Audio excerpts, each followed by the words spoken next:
Willie D Live. What exactly in that Hump interview did he say that made you say, I don't not only agree with what he's saying, but I want to come back on the show. I want to come back and straighten this out. The most important thing is the stealing part. Because everybody know me, man, I don't steal. Like, if I need something, I ask you for it.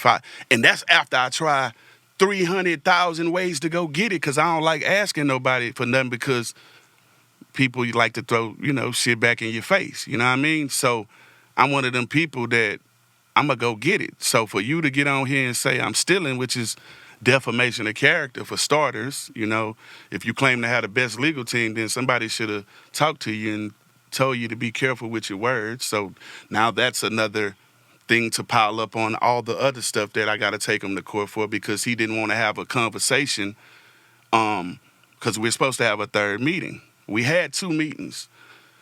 First meeting we had was at Exotic Pop, which is the company I own, all right? We talked. Now, and it's the stealing part is why I'm here, and I know I'm talking about the Exotic Pop part, but it's a part also when he said things were happening while he was on his deathbed, something got stole. So just remind me not to forget about that part, because I want to go back to that part. But we had a meeting at Exotic Pop, the first meeting. All right. Look, he been passing messages through my daddy, you know what I'm saying, for many years, right? After I separated with him, in my mind, he didn't exist to me no more. You know what I'm saying? I was done with that. I didn't care what happened. I didn't care. I was making my money. I ended up being way more successful without him, because a lot of the ideas that I had, I got to execute them. Even back when I did the Leprechaun album and the HSC album, I'm like, hey, man, we need to start doing these movies, man. Let's put out movies with our albums. Let's da-da-da-da-da. Man, little bro, man, you know how much a movie go cost? Man, that's gonna cost a whole bunch of money. No, it's not. It's about the resources and the cameras. If I got partners and access to houses and cars, man, you can spend a little bit of nothing off a favor. So all my other ideas that was outside of music were being shot down. So I basically, felt like I was being suppressed with my ideas, because everybody thought I was crazy for doing double albums. Everybody, man, that's too many songs, little bro. That's nah. And it all worked. So we had a meeting after he passed multiple messages through my dad. Man, I want to talk to little bro, man. Tell little bro I love him, man. And I'm just telling my dad, I'm like, man, I don't care. Like, my dad told me these things probably 15 times. Like, man, he want to sit down with you. I wasn't trying to hear it, right? So eventually I'm like, all right. My dad asked me this shit like 20 times. All right, let me go sit down and look at him, look him in his eye and see what's going on, right? Because I had a problem with him not giving me any of my royalties and my money from the Leprechaun album and the HSC album, right? So I'm like, all right, well, this is my chance to, sit down and talk to him, look him in his eye, and see what he got to say about this. So we had a meeting. I'm there. He asked me, like, man, why'd you leave, little bro? I told him a few of the reasons. I held back some of the other reasons because, like I told you, his wife was there. So I'm like, I don't know if she know, you feel me, about this type of behavior. So I'm a keep it all the way G, and I'm going to wait till, me and him one-on-one. But every meeting, she was right there. You feel what I'm saying? So I just told him a couple of the reasons that I felt were appropriate right there. You know what I mean? I'm like, well, I'll tell him later. You know what I'm saying? Out of being the Christian, handling it the Big West way. You know what I'm saying? Taking the high road. So I tell him, I say, hey, man, after I told him why I left, I'm like, you ain't been paying me for the Leprechaun album. I'm like, you distributing that. You selling hard copies. These are facts. You still selling hard copies of the Leprechaun. You still selling hard copies of the HSE. You still selling hard copies of mixtapes that you ain't even supposed to be selling. When's the last time you got a check from him? I have never got a check from him. Ever. Yeah. Like, when we got our... Wait. When's the last time? I'm talking about... the last check I got from him was when we got our Sony deal, because Sony cut the check to him and then he gave me my money. But as far as like Sucker Free cutting me a check for any of my royalties since I've never got a Sucker Free check for none of my old music, period. Ever. So I'm looking him in his eye like, bro, you still selling the HSC, you still selling this, you ain't gave me no money off of this. And he like, well, look, bro, man, you know, when I left Sony, you know, they stepped away and said I could still sell a Leprechaun and HSC. And I'm like, they stepped away. You know what I'm saying? But the reason they stepped away is because when I was recording my You Gotta Feel Me album, I was doing that in Dallas. You know what I'm saying? I was recording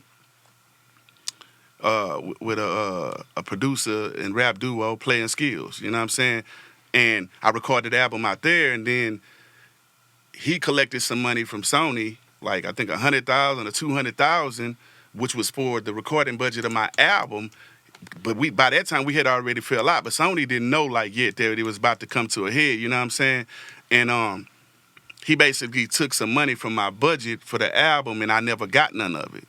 So I'm like, all right. So these are the type of things that was going on. So I'm just looking him in the eye and say, look, bro, just because Sony stepped away behind that, you know what I mean? Because we did like a split buyout type thing. I think I can't talk about the details, you know what I'm saying, of it, you know, but we had to do like a buyout type thing. And he went his separate way, and I dealt with Sony like on my own. So Sony stepped away from the Leprechaun and HSC to let him do his thing. I never stepped away. So you got paperwork from them saying, hey, yeah, you can sell it, but you still got to pay me. I was the CEO and the artist, and I wrote majority of that stuff. So I'm telling him this to his face. I'm like, I want to see the numbers, you know what I'm saying, with the, you know, with the paperwork or whatever, and so I can know what's what, so I can see what you made. And he said, man, little bro, let's just start from right now. Let's just split the money from right now, moving forward. I say, nah, bro, I got kids. I want to see what you made so I can see if that's a number that I'm forgivable. Like I appreciate you investing money in, which is a loan shark. You invested money in, you made your money back times 500,000 type shit. You know what I mean? Like you've been made what you invested back. At some point, you're supposed to pay your people once you recoup your money, you're supposed to pay your people. So I'm like, let me see the numbers. And he was like being stubborn or whatever. And I say, look, guess what I'm going to do. Give me 50% of what you owe me. Just give me 50%, you know what I'm saying? And let's move forward, because she found some money that's out there that we can go collect or whatever. But he still doesn't understand. He's misinformed. You are entitled to part of the record label money. That doesn't mean you take the artist's money, the writer's money, the da-da-da-da-da. You take part of the record label CEO money, which part of that money is mine as well. Did Hump acknowledge that he owed you 50%? I mean, did he acknowledge that he owed you money? When you offered the 50%, offered for him to pay you only 50%? Nah, he didn't acknowledge he owed me money until after, like, me kind of like grilling him, like, bro, so you're gonna just sit here and not, like, he tried to downplay that I wasn't the CEO. He tried to downplay that we weren't 50-50 partners. You know what I mean? Do y'all have an operator's agreement? We don't. And you want to know why? Check this out. This is the crazy part. That's why it would have been more wiser for him to sit down and talk to me for the third meeting, because I was 16 and 17 years old when I met him. He doesn't have no paperwork from any of my parents.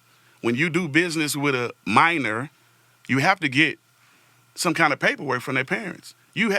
So you're sitting here doing all this on some clout chasing, getting on TV and, you know what I mean, on the internet, doing this instead of talking to me like a man to my face, because that's why I sat down with him. I'm like, man, you know what? Let me sit down and debunk the stereotype that black people can't sit down and talk. I'm like, let me go talk to him, right?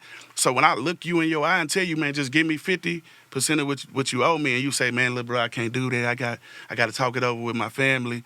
I'm like, all right, Hump, give me 30% of what you owe me. Man, I can't do it, little bro. Man, let me just think about it, little bro. I say, you know what, Hump? Give me 10% of what you owe me. I went all the way down to 10%. I just wanted to see if he respected me as a human being, as a partner, what I brought to the table. Like, God's my witness, bro. I don't need the money that's from this album. I don't need this money. I own Exotic Pop. I own the Houston Hitmen, like a boxing league team that's for a league.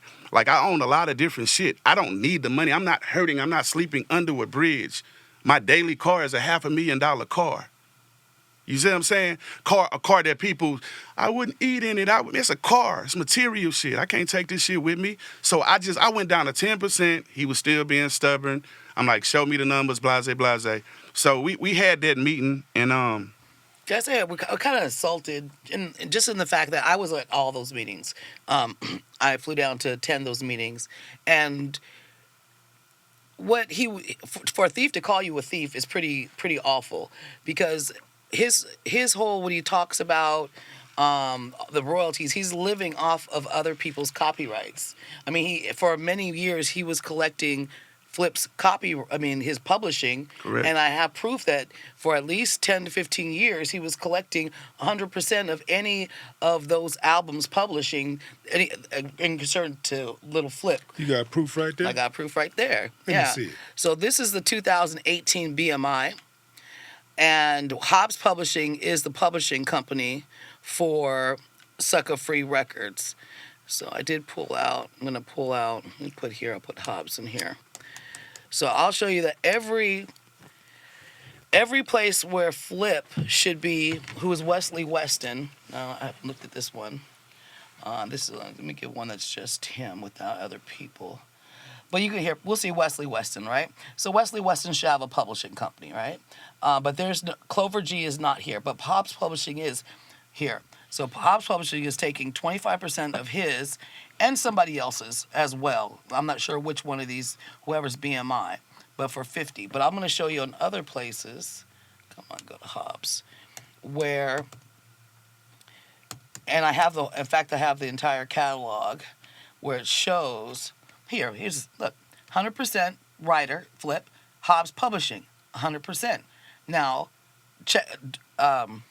Flip has never received a check from Hobbs. That's 100% on the writer's side. And right. So Flip did you did the writing and the music on that. That's the next place that I'm going to. Bought it.